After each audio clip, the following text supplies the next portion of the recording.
തുടരുകയാണ്. ശ്രീ ജയരാജൻ, തദ്ദേശ തെരഞ്ഞെടുപ്പിൽ പൊതുവെ ഇടതുപക്ഷത്തിനാണ് വിജയം ഉണ്ടാകാറ്. ഇത്തവണയും അതിൽ മാറ്റമുണ്ടാകില്ല എന്നുള്ളതാണോ നിങ്ങളുടെ ആത്മവിശ്വാസം? പക്ഷേ 2 തുടർ ഭരണങ്ങൾക്ക് ശേഷം വരുന്ന തദ്ദേശ തെരഞ്ഞെടുപ്പ് എന്നൊരു പ്രത്യേകത കൂടിയുണ്ട്. കേരളം ഇപ്പോൾ ചർച്ച ചെയ്യുന്ന ഒരുപാട് വിവാദ വിഷയങ്ങളുമുണ്ട്.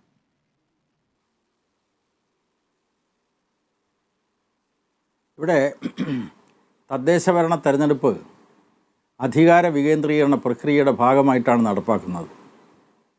രാജ്യത്ത് കോൺഗ്രസും BJPയും അധികാര വികേന്ദ്രീകരണം ഫലവത്തായി നടപ്പാക്കുന്നതിന് എതിര് നിന്നിട്ടുള്ള പ്രസ്ഥാനങ്ങളാണ്.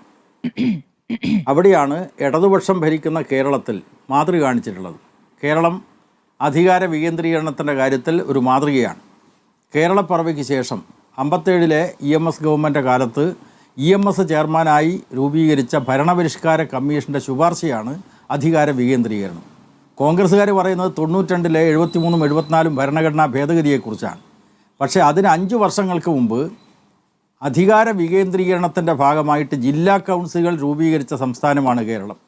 ഞാനതിലെ പ്രഥമ കൗൺസിലിലെ അംഗമായിരുന്നു. 90-ൽ തെരഞ്ഞെടുപ്പ് നടന്നു. 91-ൽ കോൺഗ്രസ് അധികാരത്തിൽ വന്നു, പിരിച്ചുവിട്ടു. അന്നത്തെ ജില്ലാ കൗൺസിൽ യഥാർത്ഥത്തിൽ അതായിരുന്നു കേരളത്തിൻ്റെ പരിതസ്ഥിതിയിൽ ഏറ്റവും പ്രധാനപ്പെട്ട അധികാര വികേന്ദ്രീകരണ പ്രക്രിയ നടപ്പാക്കാൻ തുടങ്ങിയത്. അതായത് കളക്ടർ, സെക്രട്ടറി എന്ന് മാത്രമല്ല കോർപ്പറേഷനും മുനിസിപ്പാലിറ്റിയും അടക്കം തദ്ദേശഭരണ സ്ഥാപനങ്ങൾ എന്ന നിലക്ക് ഈ തുടരുക. അതേസമയം ജില്ലാ പഞ്ചായത്തിൻ്റെ, ജില്ലാ കൗൺസിലിൻ്റെ കീഴിലാണ്. ഇങ്ങനെ ത്രിതലത്തിലുള്ള സംവിധാനം, സംസ്ഥാന ഗവൺമെൻറ്, ജില്ലാ കൗൺസിൽ, അതിൻ്റെ താഴെ തദ്ദേശഭരണ സ്ഥാപനങ്ങൾ, ഇതിനെ കേന്ദ്രീകരിക്കുന്ന നിലയിലേക്ക് മാറ്റിക്കൊണ്ടാണ് യഥാർത്ഥത്തിൽ ഭരണഘടനാ ഭേദഗതി വന്നിട്ടുള്ളത്. അപ്പോൾ ഭരണഘടനാ ഭേദഗതി വരുന്നതിന് മുമ്പ് തന്നെ കേരളത്തിൽ അധികാര വികേന്ദ്രീകരണ പ്രക്രിയ ഇടതുപക്ഷമാണ്. നിങ്ങൾ നോക്കൂ, കേരളത്തിൽ ഇപ്പം നടപ്പിലുള്ള തദ്ദേശഭരണ സ്ഥാപനങ്ങളുടെ കാര്യം എടുത്തു കഴിഞ്ഞാൽ സ്ത്രീകൾക്ക് 50% കൂടുതൽ റിസർവേഷൻ അതിവിടെ കേരളത്തിലാണല്ലോ. എന്ന് മാത്രമല്ല അധികാരവും പണവും താഴെ തലത്തിലേക്ക് വിന്യസിക്കുന്ന കാര്യത്തിൽ ഇന്ത്യ രാജ്യത്ത് തന്നെ ഏറ്റവും മുന്നിൽ നിൽക്കുന്നൊരു സംസ്ഥാനമാണ് കേരളം. ഇതൊക്കെ ഇടതുപക്ഷ ജനാധിപത്യ പ്രസ്ഥാനങ്ങളുടെ ഒരു കാഴ്ചപ്പാടിനെ അടിസ്ഥാനപ്പെടുത്തിയാണ്. ഇന്ത്യയിലെ മറ്റിടങ്ങളിൽ നിന്ന് വ്യത്യസ്തമായിട്ട് എന്തുകൊണ്ടാണ് ഇത് കേരളത്തിൽ ഈ വിധം അധികാര വികേന്ദ്രീകരണ പ്രക്രിയ, അതായത് ജനാധിപത്യത്തെ അർത്ഥപൂർണ്ണമാക്കുന്ന പ്രക്രിയ കേരളത്തിൽ നടപ്പായത് എന്ന ചോദ്യത്തിന് ഒറ്റ ഉത്തരം മാത്രമേ ഉള്ളൂ. അത് ഇടതുപക്ഷ ജനാധിപത്യ പ്രസ്ഥാനത്തിൻ്റെ രാഷ്ട്രീയമായിട്ടുള്ള ഇച്ഛാശക്തിയുടെ ഫലമായിട്ടാണ്. അപ്പോൾ അതുകൊണ്ട് പഞ്ചായത്ത്, മുനിസിപ്പൽ കോർപ്പറേഷൻ തെരഞ്ഞെടുപ്പിൽ ഇടതുപക്ഷ ജനാധിപത്യ പ്രസ്ഥാനത്തിനാണ് ഫലപ്രദമായി അധികാരത്തിൽ മുന്നോട്ട് പോകാനാവുക, ജനങ്ങൾക്ക് സേവനം നൽകാനാവുക എന്ന തിരിച്ചറിവിൻ്റെ അടിസ്ഥാനത്തിൽ തദ്ദേശഭരണ സ്ഥാപന തെരഞ്ഞെടുപ്പിൽ ഇടതുപക്ഷം മുമ്പും ജയിച്ചിട്ടുണ്ട്. ഈ തെരഞ്ഞെടുപ്പിലും LDF നല്ല വിജയം നേടും എന്നാണ് അതേക്കുറിച്ച് എനിക്ക് പറയാനുള്ളത്. ശ്രീ ജയരാജൻ, പക്ഷേ ഇപ്പോൾ കേരളം ചർച്ച ചെയ്തുകൊണ്ടിരിക്കുന്നത് ശബരിമല സ്വർണ്ണക്കൊള്ളയാണല്ലോ. അങ്ങയുടെ ഫേസ്ബുക്ക് പോസ്റ്റും കഴിഞ്ഞ ദിവസം ഉണ്ടായിരുന്നു. അതിൽ പാർട്ടിയിലെ പ്രധാനപ്പെട്ട 2 നേതാക്കൾ ഉൾപ്പെട്ടത്, അത് അവരുടെ അവധാനതക്കുറവായിട്ടാണ് അങ്ങ് അതിനെ വിശദീകരിച്ചത്. അങ്ങ് അതിനെ കാണുകയും ചെയ്യുന്നത് അവധാനതക്കുറവ് എന്നാൽ ഉദ്യോഗസ്ഥരുടെ വീഴ്ച കണ്ടെത്തുന്നതിൽ പറ്റിയ അവധാനതക്കുറവ്. പക്ഷെ അങ്ങനെയല്ല, അവർ സ്വർണ്ണക്കൊള്ളയുടെ സൂത്രധാരനാണ്. പ്രത്യേകിച്ച് പത്മകുമാറിന്റെ കാര്യത്തിൽ പത്മകുമാറാണ് സൂത്രധാരൻ എന്ന അടക്കമുള്ള വിവരങ്ങൾ ഇപ്പോൾ പുറത്തേക്ക് വരുന്നു. പത്മകുമാറിന്റെ സ്വത്ത് പരിശോധിക്കുന്നു, SIT അവിടെ പരിശോധനയിൽ പല രേഖകളും കണ്ടെത്തിയെന്ന് പറയുന്നു.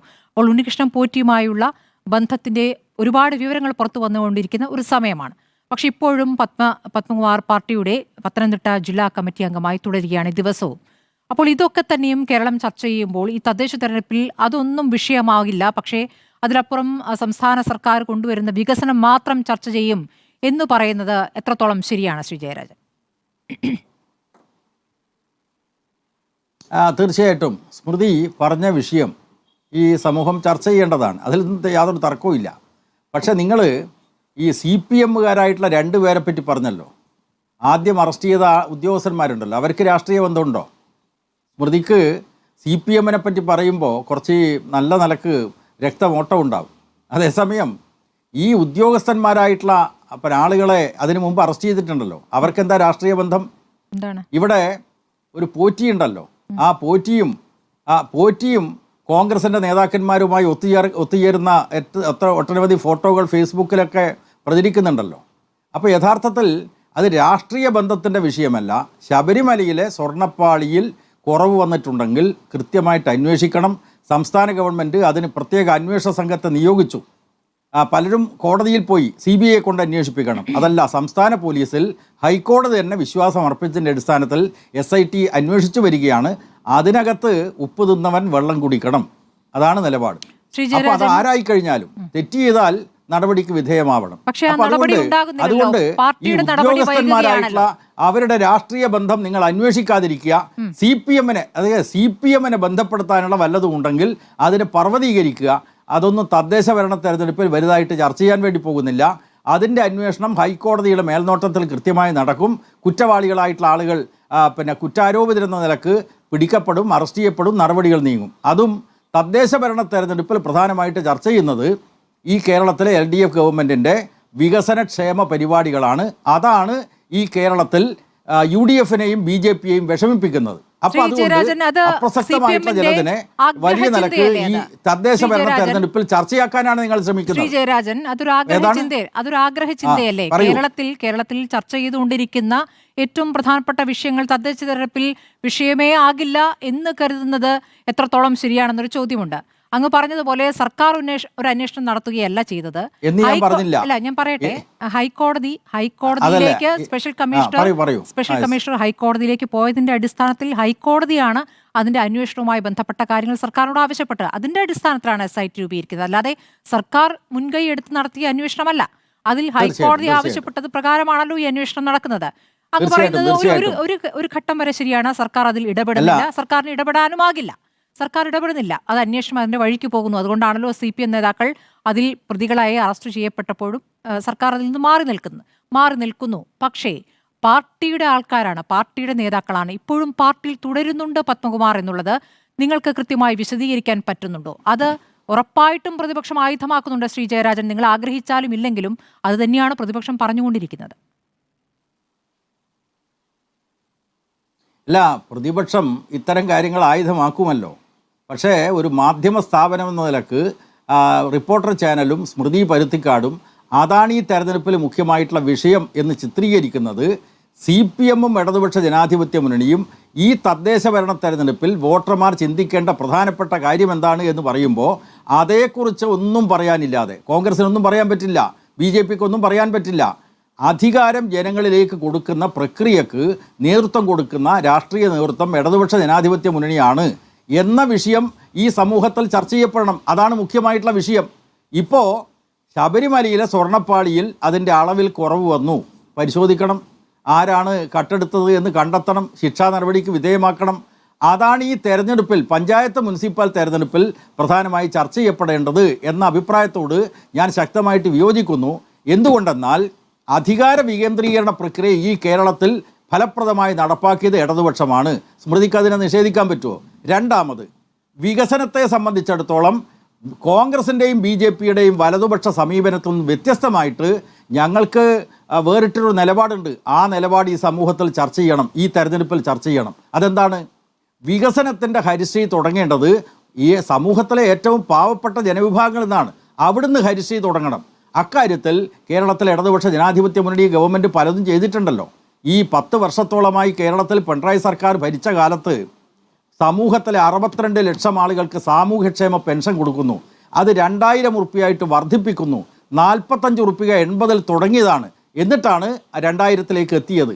ഇത് UDF ഗവൺമെൻറ് കാലത്താണോ ഈ വർധനമൊക്കെ വരുത്തിയത്? അതല്ല ഇടതുപക്ഷ ജനാധിപത്യ മുന്നണിയുടെ കാലത്താണോ? ഈ ചോദ്യത്തിന് മറുപടി പറയിപ്പിക്കലാണ് ഈ തെരഞ്ഞെടുപ്പിൽ ഇടതുപക്ഷം ആഗ്രഹിക്കുന്നത്. 9 വർഷം പൂർത്തിയാക്കി 10-ലേക്ക് ആര് വർദ്ധിപ്പിച്ചു? നിങ്ങൾ 9 വർഷം പൂർത്തിയാക്കി 10 വർഷത്തിലേക്ക് കടക്കുന്ന ഘട്ടത്തിൽ നിങ്ങൾ ഭരിക്കുന്ന കാലയളവിൽ നിങ്ങൾ വർദ്ധിപ്പിക്കേണ്ടതുണ്ട്. അതാണ് സർക്കാരിന്റെ ദൗത്യം. ഇത് UDF കാലത്ത് ഒരു വർധനയും ഉണ്ടായിട്ടില്ല. ഇത് നടാടെ സംഭവിക്കുന്ന രൂപത്തിൽ അവതരിപ്പിക്കാൻ പറ്റില്ലല്ലോ. അതത് കാലത്തെ സാമ്പത്തിക സാഹചര്യം അനുസരിച്ച് ഞാൻ പറയുന്നത്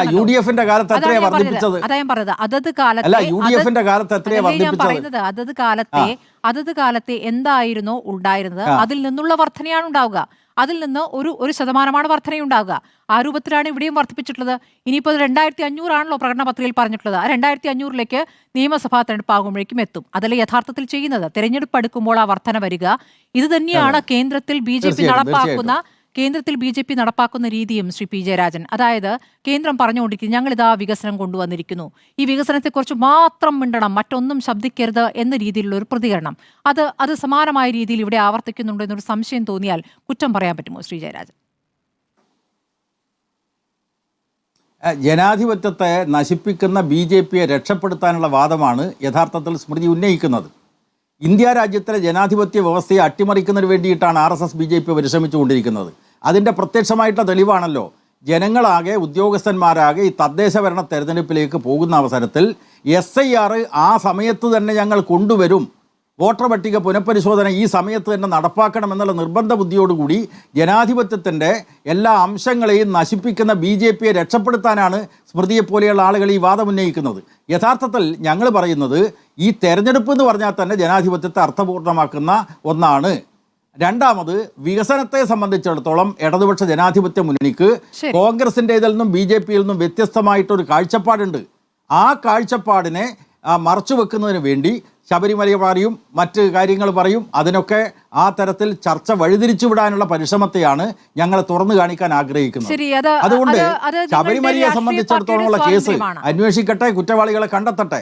പക്ഷെ ഞാനിവിടെ ഒറ്റ കാര്യം സ്മൃതിയോട് ചോദിക്കുന്നത്, ഈ പറയുന്ന 1900 ഒറ്റ കാര്യം അവസാനിപ്പിക്കാം.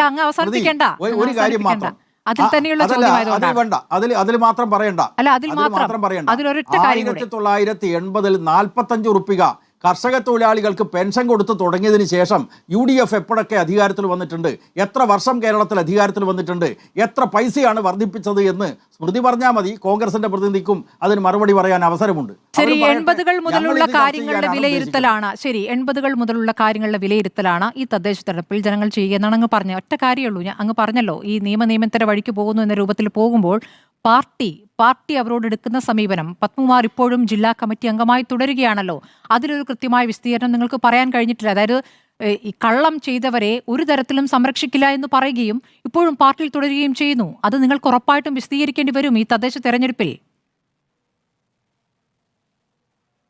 തീർച്ചയായിട്ടും പറയൂ. CPMന്റെ സംസ്ഥാന സെക്രട്ടറി MV ഗോവിന്ദൻ മാഷ് കൃത്യമായി പറഞ്ഞു വെച്ചിട്ടുണ്ട്, കൂടുതൽ കാര്യങ്ങൾ വെളിപ്പെടട്ടെ, അപ്പോൾ പാർട്ടി ആവശ്യമായിട്ട് നടപടി എടുക്കുമെന്ന് പറയുന്നുണ്ട്. CPM ആണ് പറയുന്നത്, കോൺഗ്രസിനെ പോലെയുള്ള പാർട്ടിയോ BJPയെ പോലുള്ള പാർട്ടിയല്ല. CPIM ഒരു കാര്യം പറഞ്ഞാൽ നടന്നിരിക്കും. അതായത് കുറ്റവാളിയെ കണ്ടെത്തുന്നതിന് വേണ്ടിയുള്ള അന്വേഷണം തുടരുന്ന ഘട്ടത്തിൽ കൂടുതൽ വിവരങ്ങൾ വരട്ടെ. ആ അവസരത്തിൽ എന്താണ് നടപടി എന്ന് ഞങ്ങൾ ആലോചിക്കും. ഈ കൂടുതൽ എന്ന് പറയുമ്പോൾ എത്ര തീവ്രതയുള്ള വിവരം കിട്ടണമെന്നാണ് പാർട്ടി ഉദ്ദേശിക്കുന്നത് മനസ്സിലാകുന്നില്ല ശ്രീ ജയരാജൻ. അങ്ങേതായാലും അങ്ങയുടെ പരിമിതിയിൽ നിന്ന് പറയുന്ന കാര്യങ്ങൾ അത് മതി.